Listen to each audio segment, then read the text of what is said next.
सब प्रेम साहिब बंदगी। सदगुरु कबीर साहब के चरण कमलों में चरण बंदगी। महंत रामधनी दास साहब के चरण कमलों में चरण बंदगी।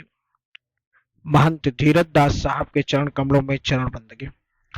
आप सभी श्रोता बंधुओं, भक्तमय माताओं बहनों, सभी को सब प्रेम साहिब बंदगी।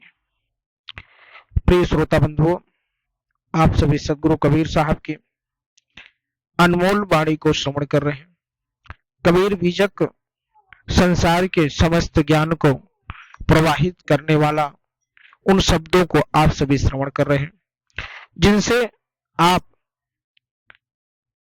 सत्य और सार रूप को समझ सकें, सार शब्द को समझ सकें। ज्ञान की बात सदगुरु कबीर साहब ने अपने बीजक में हर शब्दों में कही। साहब माया मोह संसार के समस्त अपितु जो भी कर्म कांड है, उन सब को साहब बताते हैं, समझाते हैं। उन कर्म कांडों के अलावा भी सदगुरु कबीर साहब ने सत्य दर्शन को दर्शाया है।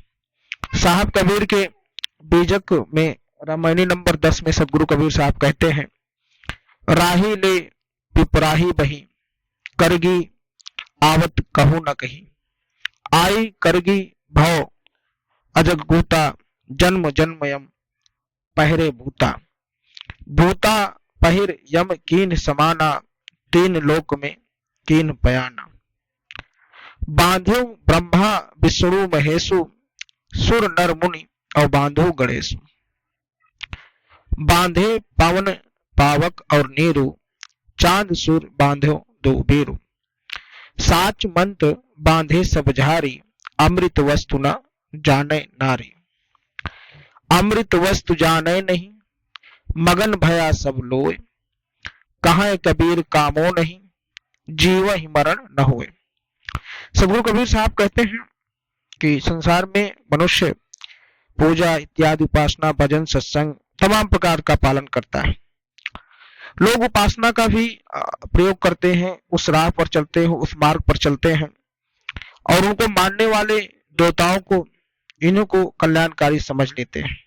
इन्हीं देवी देवताओं को यह जानते हैं कि संसार रूपी सागर में इन्हीं के सहारे वह बहने लगते हैं। तथा साहब कहते हैं कि तो उस समय किसी भी उपदेशक के जो होते हैं, उनको किनारे लाने की बात नहीं कही, परंतु कन्वेंस से फलों का और बढ़ा चढ़ा कर कहा दिया।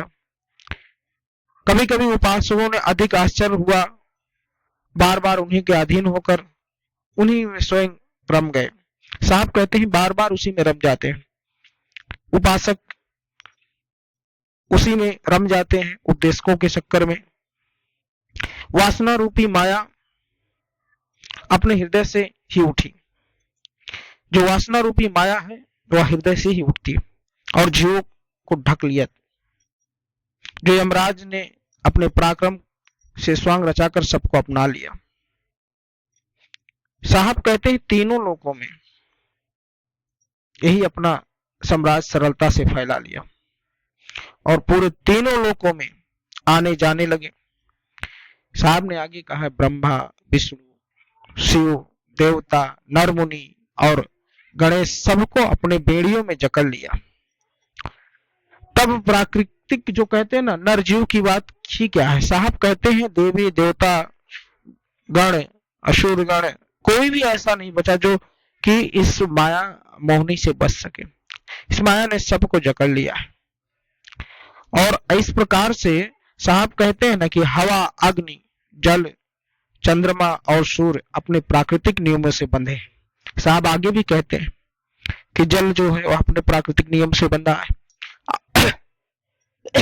अग्नि अपनी प्राकृतिक नियमों से बंधा है, चंद्रमा अपने प्राकृतिक नियमों से बंधा है, सूर्य अपने प्राकृतिक नियमों से बंधा है।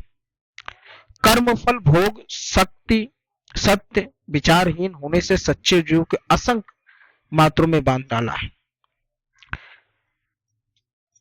साहब ने कहा जो लोग किसी कल्पित पति को मानकर उसको ही अपनी पत्नी के धारण बना रखे हैं, वो नारी बने लोग तो निज अमृत स्वरूप को बोध समझते हैं। साहब कहते हैं निज अमृत के बोध को कोई समझ ही नहीं पाया, किसी झूठे की पूजा करना शुरू कर दिया, किसी उस सत्य को जान ही नहीं पाए। वो तो यहाँ पर आकर ऐसी ऐसी जगहों में विदाओं में फंसते चले गए कि वो सत्य को समझ ही नहीं पाए। साहब आगे कहते हैं कि मनुष्य इस बात को समझ ही नहीं पाता कि जीव का निज स्वरूप चेतन ही अमृत है। वो पांचों विश्वों तथा मन की कल्पनाओं में डूबे रहते हैं, उनको कुछ दिखता नहीं, उसी मन की कल्पना में डूबा रहता है मनुष्य, जो उनके लिए विष के समान है। साहब कहते हैं जो वह मनुष्य के लिए विष के समान है। यदि जीव के स्वरूप में कोई कामना नहीं है, कहते हैं ना साहब, जीव के स्वरूप में कोई कामना नहीं है तो उसका कभी नाश नहीं हो सकता। अर्थात सिद्धांत रूप से जीव अमृत है, व्यवहारता और कामन रहित अमृत। साहब कहते कामना रहित अमृत होना चाहिए, लेकिन जब सिद्धांतों पे नहीं चलेगा तो जीव वहीं पर फंस जाता है। नहीं तो जीव तो अमृत है। जीव आत्मा आज यहाँ है, कल दूसरी जगह गया, इस शरीर से छूटा कहीं दूसरी जगह चला जाता है, लेकिन अपने कर्मों का भोग उसे भोगना पड़ता है।